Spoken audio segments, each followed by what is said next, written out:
Okay, off we go. So last time, here's where we left off. So we're going to talk about tangent planes as a nice application of the result that we just finished with last time, namely that gradient vectors are always perpendicular to level sets.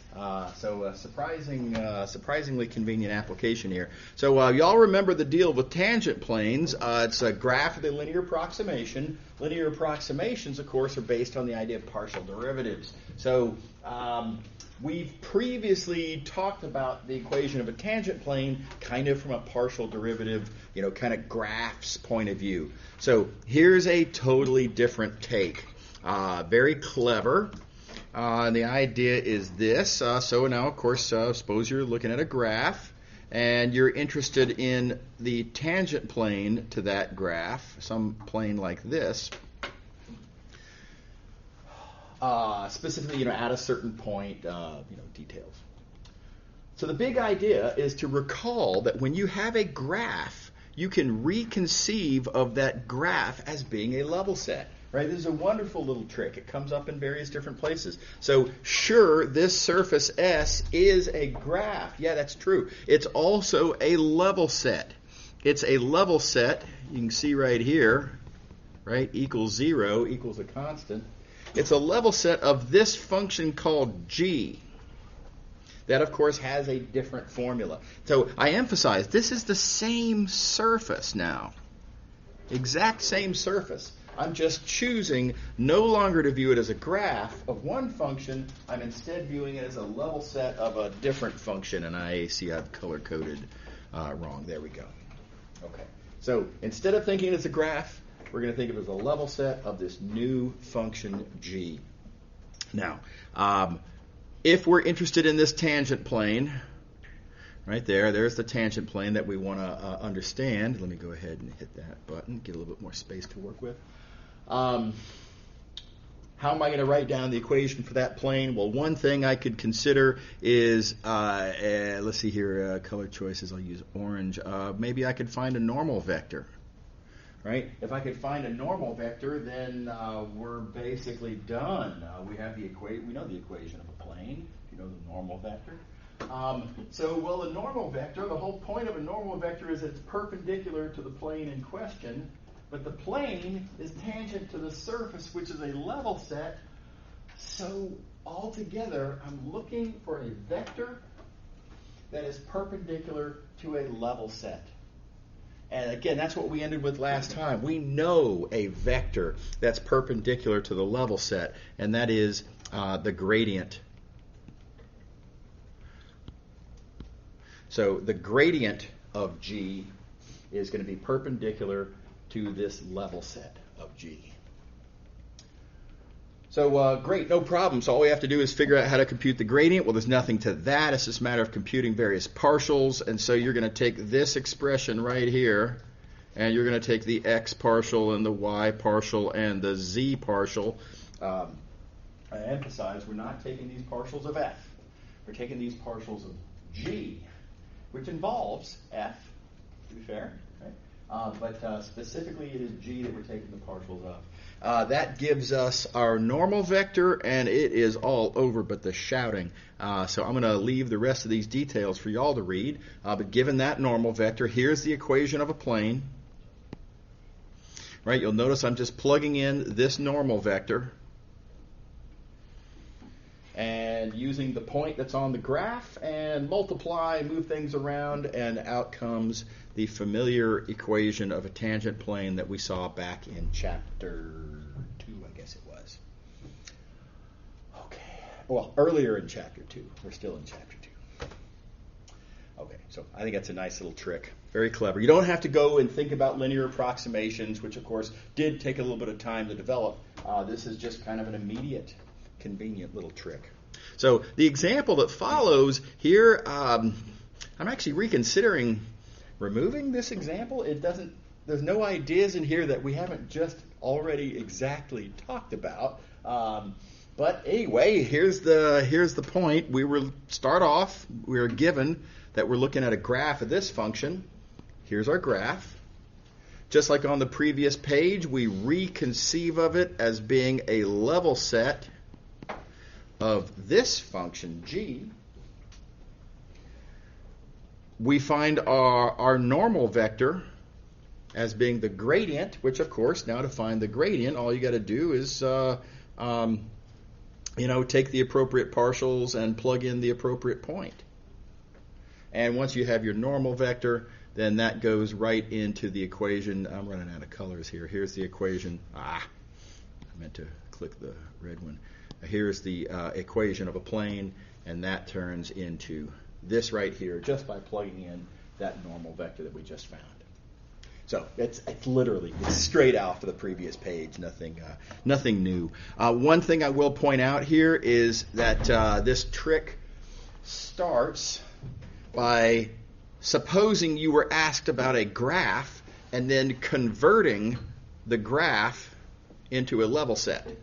So observation could be made that if it comes to you already as a level set, then all that does is make the problem easier, right? If the question comes to you as this, then everything kind of above here is moot. It comes to us as a level set. Great, take the gradient. Yada, yada, yada. It's all the same, yeah. Does it matter if there's like a constant in the level set?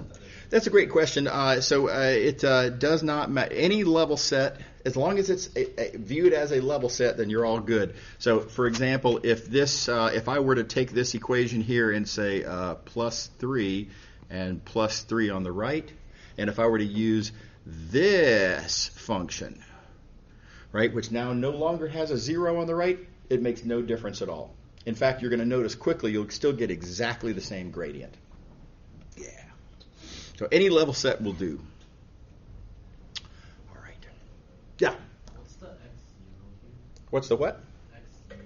Oh, the x naught. That's something that I glossed over quickly here at the beginning. So the idea was that we were given that we're looking at a graph, right? And in particular, sitting above this point A comma B in the domain. And what that means, of course, is that the corresponding point on the graph, it has the same initial coordinates A and B. And then because it's a graph, Z is the corresponding value of F. Yeah. Okay, so nice little trick. New topic. Implicit differentiation might sound familiar. You've probably seen implicit differentiation in a Calc 1 or Calc 2, depending on your course, one or the other. The way that implicit differentiation is treated in Calc 1 and Calc 2, in single variable calculus classes, is very often deficient. There's a serious problem with how they present it. So, for example, here's one thing that you'll see. An equation is given. It involves x's and y's. And the question will say, how do you compute dy dx? And they'll just start taking derivatives willy-nilly, right? Like you can do that. Like you can just start taking derivatives of things and talking about the derivative of y with respect to x. And whoa, hey, slow down. Y is given as an input variable. What do you mean, the derivative of y with respect to x? You're just going to assume that y is a function of x. That may or may not be true. Right? How do you know that y is actually a function of x to even be able to talk about its derivative? That's a nasty problem. Now let me point out where this, in fact, could be a bad news answer. Here is well, let's start with the good news. Here's a nice point here, and you can see on this curve that is described by the given equation, if we were to ask, near that point, can y be viewed as a function of x? Yeah, sure, passes the vertical line test, no problem. That's all good. Now, different question. Okay, got it. What if we're interested in, let's say here, this point right there? And it's tempting to say that at this point, no, y is not a function of x because, look, it's going to fail the vertical line test, right? But to be precise, if all we're interested in is whether I can if I want to be able to talk about whether I can take a derivative of y with respect to x at this point, I just need to know what's happening to the curve near that point. And we describe this with the word locally. So locally says I'm going to restrict my focus to a neighborhood. That neighborhood could be as small as we need it to be, however small we need it to be for our purposes. We're going to look only at that little piece of curve. We are going to ignore all of the rest of the curve. Has nothing to do with locally. And now I ask, looking at this little blue piece of curve right here, just that little bit. Does it pass the vertical line test? Yeah, cool, no problem, right? All good. So that point, yes, y can be thought of locally anyway as a function of x. So what we're concerned about and where the assumptions that were swept under the rug in single variable calculus classes, where that goes wrong is points like this one. And now I'm going to zoom in on this point here so I can draw better. Locally, of course, is all that I care about. You know what? That point got a little too big. Let me make this a little bit more careful. There we go. Even locally, we're only interested in some little piece of the curve. I don't care about any of the rest of the curve. We're looking only, in other words, at let's do it like this. This little piece of curve. That's it. Just that. Yeah, even with that local restriction, it's still not going to work. Y is not a function of x on that little piece of curve because it fails the vertical line test. And it doesn't matter how locally you restrict, no matter how small your little yellow neighborhood is here, you can have this problem, right? The curve is at that instant. That's where it begins wrapping under itself, and you're going to fail, no matter how small that little yellow neighborhood. So there, at a point like that, you cannot talk about y as being a function of x.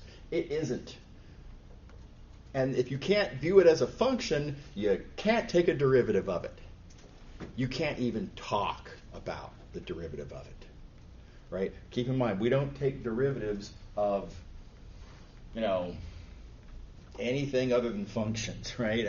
So I don't know what we would even say y is, other than it's an input variable for the original equation, but you can't view it as a function, and so you can't talk about its derivative. So this is the big careless sloppiness that happens in most single variable calculus classes, and to be fair, in a single variable calculus class, they don't have the tools to be able to address the problem, right? But if you're interested in this curve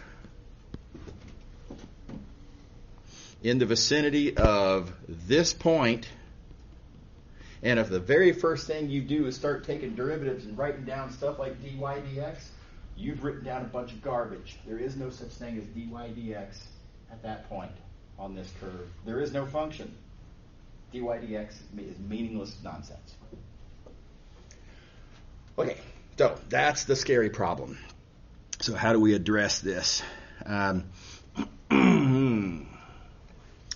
Here's a big idea. And by the way, I'm going to skip more rigor than usual here. The Math219 is not really about rigor. It is about reasoning. It is about ideas, right? But it's not about formality and rigor.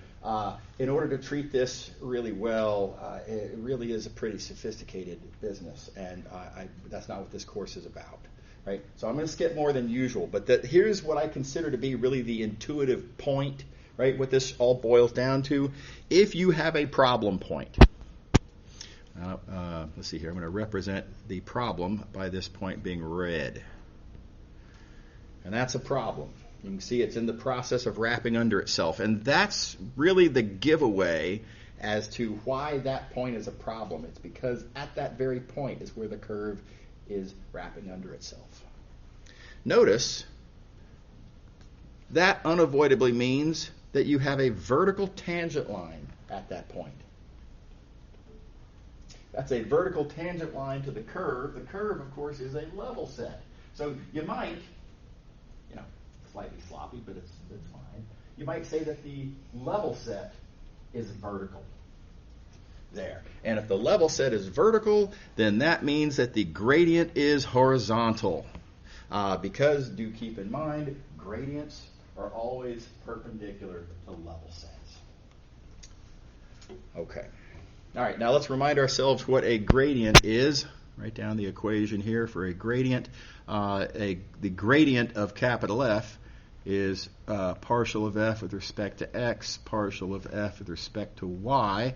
And now I make the observation that if this vector is horizontal, then of these two coordinates, the second one would have to be 0. That's what it looks like when a vector is horizontal. And so horizontal gradient means the y partial of f is 0. Everybody good?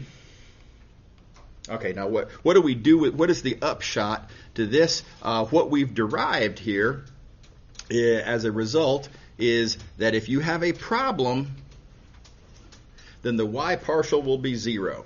Here we go. If you have a problem, the y partial is going to be 0. This statement as written is not that useful. This statement assumes we know the answer to the question we're trying to figure out, and then tells us information that is not clear why we need it. Right? So as written, this is not helpful. But y'all will recall this construction called the contrapositive. The contrapositive of that statement is this statement right here. This statement is very useful. It starts with, hey, compute this partial derivative. It's easy. Easy thing to compute. Check and see if it is or isn't 0. Nothing to it. It's easy to look at something and see if it's not 0. And at the cost of this easy calculation, you get an answer to your question. Right? If that partial derivative is non-zero, then you're good. The curve is not wrapping under itself.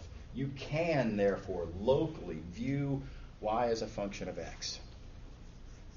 And so go ahead and start talking about its derivatives. It's fine and no problem at all. And do all your implicit differentiation just like in a single variable calculus class. All good.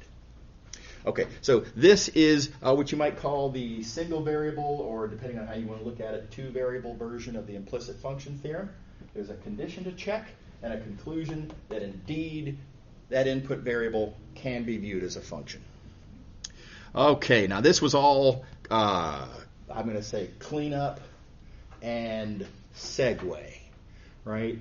So this is a model that we're going to use to think now about a multivariable version of the question.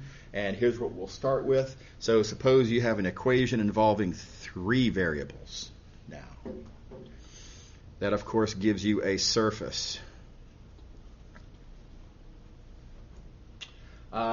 Okay, can I view this locally as being a graph? Can I view z as being a function of x and y, for example? And again, hard problem. Again, locally only. So when we're looking at a point like this one here, and let me zoom so this will look better. If I can get this to cooperate. There we go.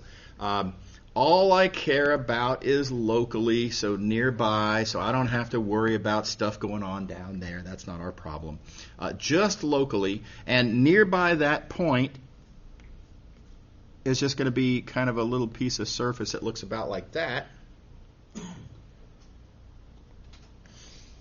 Does this little piece of surface pass the vertical line test? Yeah, sure, no problem. Okay, so yes, at this point, z is locally a function of x and y. Cool. But not at this point over here. At that point, we have a problem. At that point, if I look locally, and now here's my best attempt to draw the part of this surface that's nearby.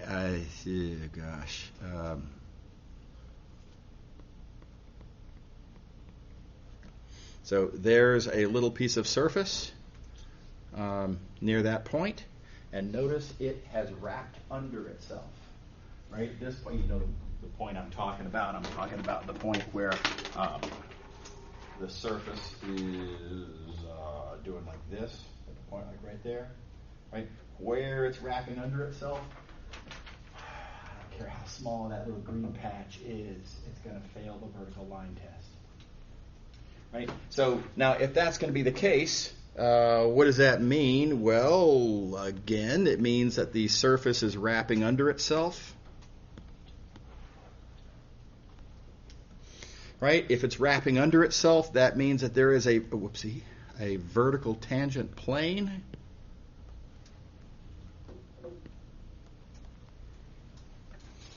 And if it has a vertical tangent plane, then it has a horizontal gradient. And again, gradients are made up of partial derivatives. If it's horizontal, the third coordinate is 0. That third coordinate is the z partial. So again, we have a test, right? If there's a problem, this is definitely going to happen. And so the contrapositive, if this z partial is not 0, then it couldn't possibly be wrapping under itself, and all is good. And sure, go ahead, view z as a function, and take all the partial derivatives you want. Okay, so copy of that same idea from single variable. How are we doing? Everybody happy? Okay. All right. Okay, quick observation. And I think it's a healthy exercise to think through different examples and notice how this pattern works out in every case. The variable that you're trying to decide whether or not it's a function, that's the variable whose partial answers the question.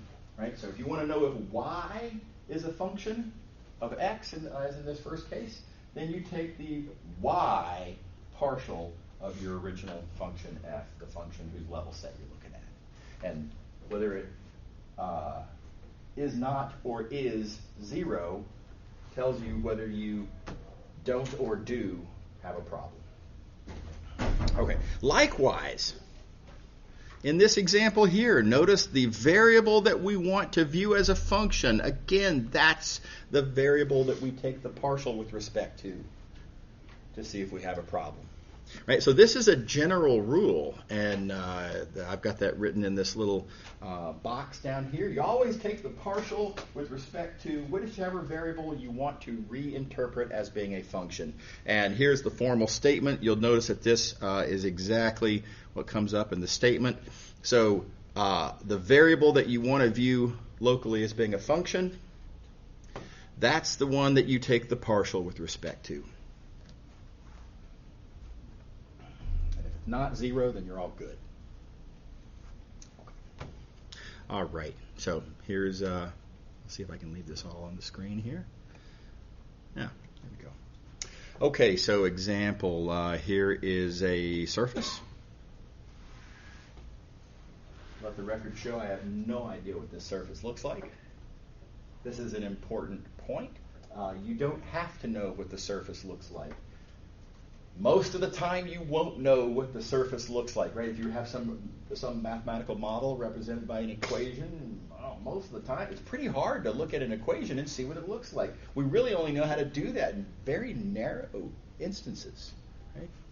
So I have no idea what this looks like. I have no idea, for example, if at this point, 1, 2, 3, is the surface kind of wrapping the wrong way at that point? What's going on at that point? I have no intuition for this. I can't rely on my geometric intuition. So I'm going to follow the rule above. The question that's been asked is, I want to view x as being a function of the other variables. So with that in mind, I'll be taking a partial with respect to x. The function whose level set we're interested in, there's equals a constant, right? So the function whose level set we're looking at is this thing right here. That's what we'll be taking the partial of. And everything is kind of algebra and arithmetic from here. The partial works out to this. We plug in our point 1, 2, 3. And the partial then simplifies to 4, which is not 0. And not 0 means there's no problem, and that means that yes, indeed, I can view x locally as a function of y and z. What do you think? Everybody all right? Okay. So this is called the implicit function theorem. All right. Now, good news. Now that we know that this is a function, being a function, I can talk about its partial derivatives. Right? It says right here it's a function of y and z. I could talk about its partial with respect to y. I could talk about its partial with respect to z. How would I actually compute these things? And one thing you could do is you could go up to the original equation and go term by term and sort of take the partials and keep track of what's a function of what and what's a constant. You can do that, and that's fine. But there's a much better way, much more convenient way. This is what I'm going to encourage you to do. Here is what I'm going to call a relatively full treatment of the method. You'll notice it's pretty scary looking. And it's more to worry about than we really need to worry about. Now, what I have done here is kind of what I'm going to call legal. You'll notice that I'm writing down the chain rule as applied to this diagram, and this diagram has a function there with inputs and outputs, and a function here with inputs and output singular. And you'll notice that what comes out of the one function is what goes in to the second function, and this is cool, and you can totally do the chain rule on this diagram. But I did have to kind of, I had to fix my scenario because really I came into this with variables x1 through xn, but then I had to realize that one is a function of the others. My diagram got weird. So this is the fixed diagram, but we don't really need to mess with this. What I'm going to do is I'm going to show you the convenient alternative. Right? The convenient alternative is what I have here. Now this breaks my rules. Right? Remember I made this big deal about how you can't just go around talking about paths when you just made up some diagram. Our chain rule only applies to compositions of functions. That's not what this is. So I'm going to confess that I'm going to break my own rule here. Right? The rule, though, do keep in mind, is excessively cautious. It's designed to definitely keep you safe. It is not designed to to always allow you to use methods that in every scenario that they will work. So this is one of the cases where, even though it breaks my rule, the path argument here works just fine. Nothing bad will happen. I'm going to ask you all to trust me that this is okay. And if you want to clean it up, and if you want to be really careful about it, then all you have to do is come up here and read this and suit yourself. And feel free to come talk to me about it if you're curious. I'd be happy to walk you through it. But here's again what I think is the main point. So f is a function of all these x variables. We're assuming then also that xi is a function of all the rest of these variables. My diagram is unsatisfactory, right? But now with all this in mind, let's just ask, how would I, what's going to happen? If I'm interested in the partial derivative with respect to xj, let's ask, okay, as I start changing xj, how do resulting changes propagate through this diagram? And here's really the only two things that happen. When you change xj, on the one hand, that makes a direct impact on f. F is, after all, a function of xj, among other things. But there's a direct contribution there. That gives you this term. But then there's another thing that happens, because xi is a function of xj, and furthermore, changes in xi make contributions to how much f changes. And so that green path, sort of sequence of arrows, gives you this term. And altogether, of course, don't forget, we're looking at a level set of f. That means f is constant. That means f overall doesn't change at all. The actual change in f must be 0. It is constant. That's what describes our surface. So altogether, we have this equation up there, and now remembering that what we're interested in computing is the partial of xi with respect to xj. That one arrow is this one factor, and you can just solve for it with easy algebra. And here's your formula. So a really nice little result, very compact. Everybody all right? Okay. So good news, you don't have to go through this argument every time. You can just remember this formula and just boom, snap, a couple of easy partial derivatives to compute, use this formula, all good. All right, now there is a dangerous little moment on here, a little landmine that a lot of students step on. I'm going to try to minimize the instances of that happening. Here's a tempting but absolutely nonsensical argument. Very tempting, very tempting. A lot of students will look at this equation right here and say, hey, check it out, partial f. Okay, these are the same. Those just cancel because that's how fractions work. And then, wait a second, here I have, this is in the denominator of my numerator. That goes into my denominator of the result. That's how fractions work.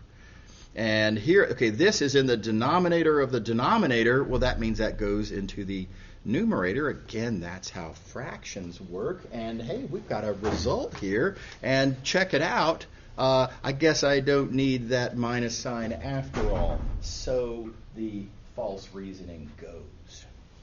Now you can see the temptation here of magic. Does everybody see how this is alluring? All right, it kind of looks like all we have to do is play games with fractions and there is no minus sign. Okay, this is absolute garbage because, as previously discussed when we first started doing the chain rule, this is not a fraction. We write it as a fraction because with a bunch of careful setup and everything, it relates to a fraction. In some ways, it even behaves like a fraction, but not in this way. Ultimately, just to be terse about it, it's not a fraction. You can't treat it like a fraction.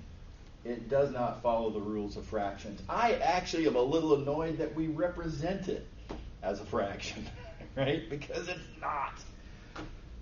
So don't fall for it. Don't make the mistake of thinking that this is a fraction of fractions and that you can play corresponding algebra games. It just doesn't work. Remember, these are two different scenarios. This scenario here requires completely different assumptions than does this scenario here. Okay.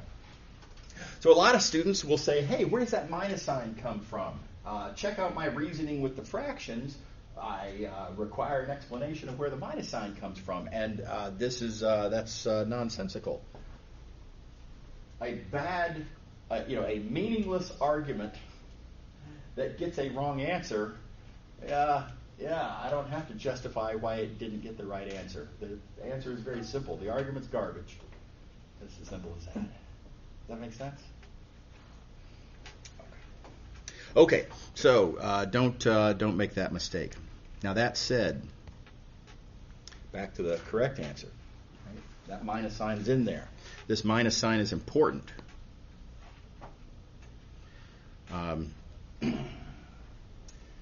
This business about the cancellations and how the fractions work and everything, it's all nonsense, it's all garbage, but it's also really convenient as a kind of a memory trick.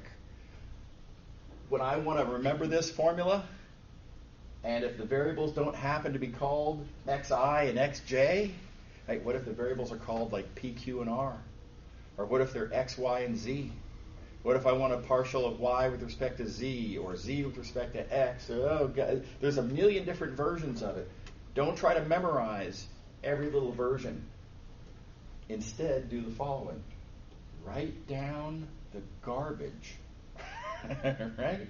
And then just don't forget to add in the minus sign. It's a lovely little memory tool. And that's what I want to encourage y'all to do. Right? I'll show you an example on the next page. But let me hit the warning here just one last time before we go on. This minus sign here, very important. It's very important for two reasons. For one thing, you get wrong answers if you don't have that minus sign in there. So, I mean, that's an easy pitch as to why it's important. But I want to point out, this is not just about answers. Y'all know, you've heard me say this a million times. This class is not about answers. It's about reasoning. It's not just a matter of, oh yeah, you'll sign error if you forget this. If you forget this minus sign, let me show you how a grader is going to look at this. Right? A grader is going to look at this and say, okay, if you forgot this minus sign, and all you write is that this is equal to that.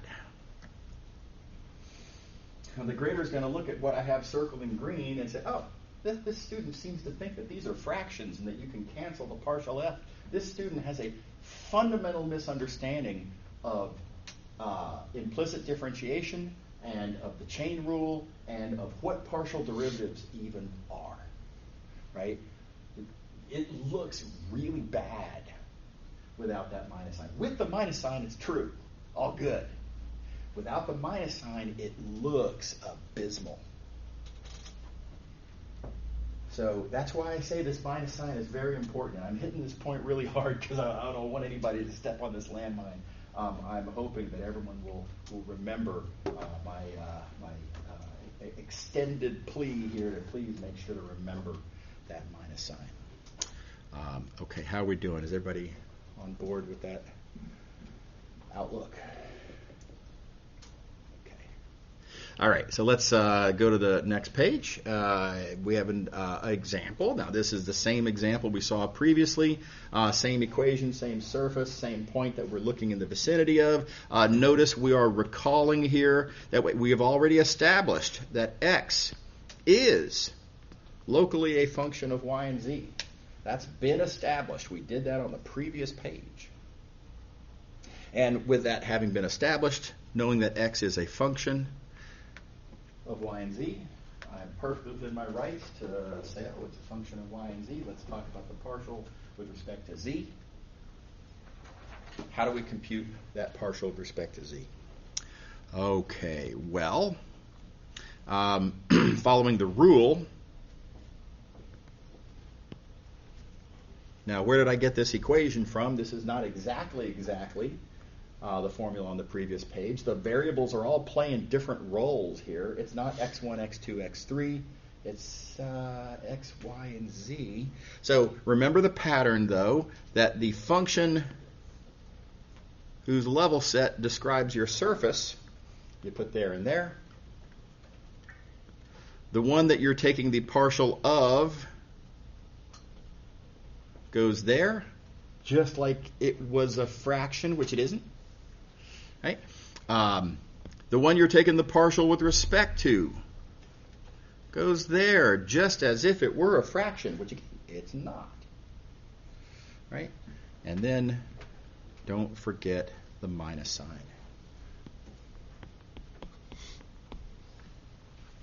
And that's how you can reproduce that equation as needed. Everybody see the strategy there? Again, don't believe the nonsensical argument, but do feel free to use the nonsensical argument as a nice little memory trick, as I do myself. Okay. All right. And with that, it's all over but the shouting. The partial of this with respect to z is that. The partial of this with respect to x is that. You plug in the point in question. We're looking near the point 1, 2, 3, so we plug in 1, 2, 3, and the partial derivative we want to compute is there. Everybody good? Okay. All right. It's pretty mechanical. One last warning I want to give y'all. I've done what appears to be two examples in this presentation. There's this one where step 1, I address the question of whether x can be viewed as a function. And then in this next example, it's really the second half of the same example, and with x established as a function, the second part of the problem is to compute this partial derivative. So 2 parts of the problem, right? Step 1, establish that the thing that needs to be a function actually is. Step 2, take the partial appropriately. Okay, so when y'all encounter a question like this on an exam, I want to point out that it won't usually be like this, mere second half of the example where we've already established that x is a function. It's usually going to be kind of a combination of both of these, where some surface will be given, and then the question will just say, hey, compute the partial of x with respect to z, and it is your responsibility to realize that both steps have to be taken. If all you've been given is this equation, it is not clear, and it is not implied that x is, of course, a function of y and z. No, it's not implied at all. It's not to be assumed. So part of your responsibility is to realize that this has to be checked. That, in fact, you can even view x as being a function before doing the second half of the problem, which is to compute the resulting partial derivative. So make sure you do both parts. And for whatever it's worth, I don't want to say precedent, but pattern anyway, is that on such questions on the exam, these parts are roughly equally weighted. So half of the points on the question, typically, roughly, will be for applying the implicit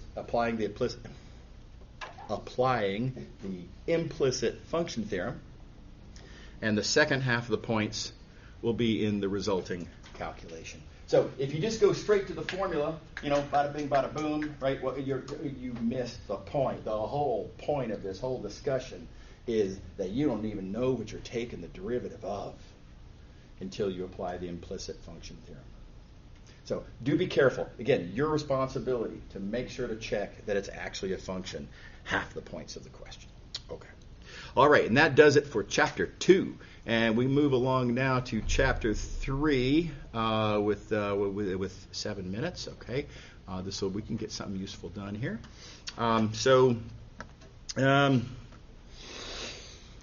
Suppose we have a parametric curve.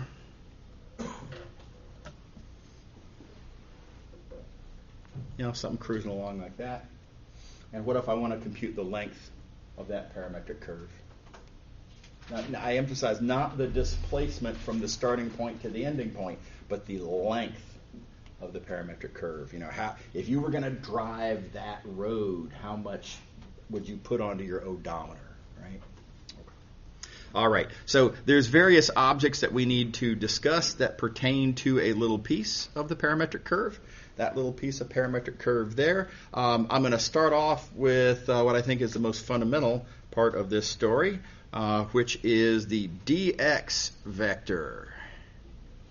This is a differential.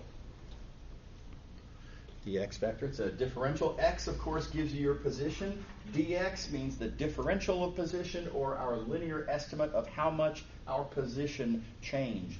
Now, our actual change in position over this piece of curve, we started there, we ended there. The actual increment of position is slightly different, slightly rotated to the left, not exactly what I've drawn here. But keep in mind that differential is a linear estimate, right? So based on what's going on at this point, at that instant, we're going in that tangent direction, and this is our linear estimate of position position change.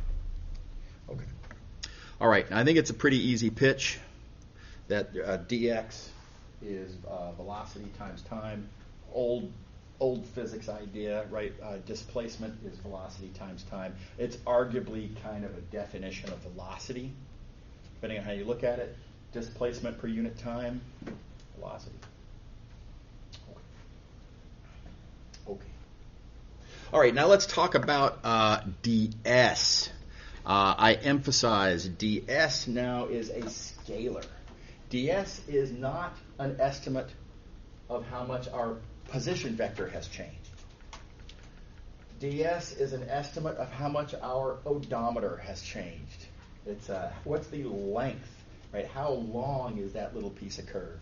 And I think it's a pretty easy pitch here that it's a linear estimate of that green length would be, well, whatever is the magnitude of the dx vector, right? Pretty reasonable, I hope. And of course, using this equation right here, well, I guess more to the point, it would be using this right here. That allows us to rewrite the magnitude of dx as dt times the magnitude of v. You buy it? All good? Okay. Cool. All right. One other object we need to talk about here. Let's see, I guess I'd better do that. Okay. So, I want to talk about this thing called the unit tangent vector. This is this thing here, like that. It's exactly what it says it is. It is a tangent vector, so it's pointing in the same direction the curve is going. It's a unit vector. The magnitude is 1. And frankly, it's not that hard to compute because, recall, we already know how to compute velocity. Right? Velocity there in green. Velocity is just the derivative of the position function. And if you know the velocity, well, the velocity is definitely a tangent vector. What I want is a unit vector. That's a tangent vector. So I want a unit vector pointing in the same direction as the velocity. And that's an old trick, right? If you want to find a unit vector, this should be a highlighter. If you want to find a unit vector that points in the same direction as a given vector v, you just divide it by its own magnitude. So nice little convenient little formula for the unit tangent vector. T. This is going to be a big deal, by the way, when we get to chapters 6 and 7. So, in fact, a lot of this workup that we're looking at right here, so this little piece of curve, the various objects that relate to it and how they sort of work with each other, this is going to be we're going to be using that tremendously in chapters 6 and 7. So, heads up. Okay, and let's see here. The very last thing, this is a pretty easy pitch, I think, is that the formula for dx alternatively can be thought of as t ds. And there's two different ways to think about this. An easy one to point to is that, well, t is that formula and ds is that formula. And if you multiply green times blue, the magnitude of v cancels, and you get exactly this. In other words, you get exactly dx. So nice little bit of sort of easy algebra that shows that works out. A different pitch that I can make that I think is arguably more persuasive is if you think about TDS and ask what can we say about TDS? Well, it's a unit vector times a scalar. The unit vector gives it its direction. The scalar then gives you the magnitude, because without the scalar, the otherwise magnitude is 1. So direction and magnitude. So what this says, right, this thing, TDS, points in the direction the curve is going, and the magnitude is ds. And now let's think for just a quick second about the dx vector. What can we say about the dx vector? Well, it's also a tangent vector. It points in the direction the curve is going, and its magnitude is ds. Right? So these two vectors, dx and TDS, casual observation, point in the same direction, have the same magnitude, therefore they're the same vector. and that's a pretty good place to call it. So we'll draw a line right there, and see y'all on Monday. Y'all have a great weekend. Whoops. So happy right now.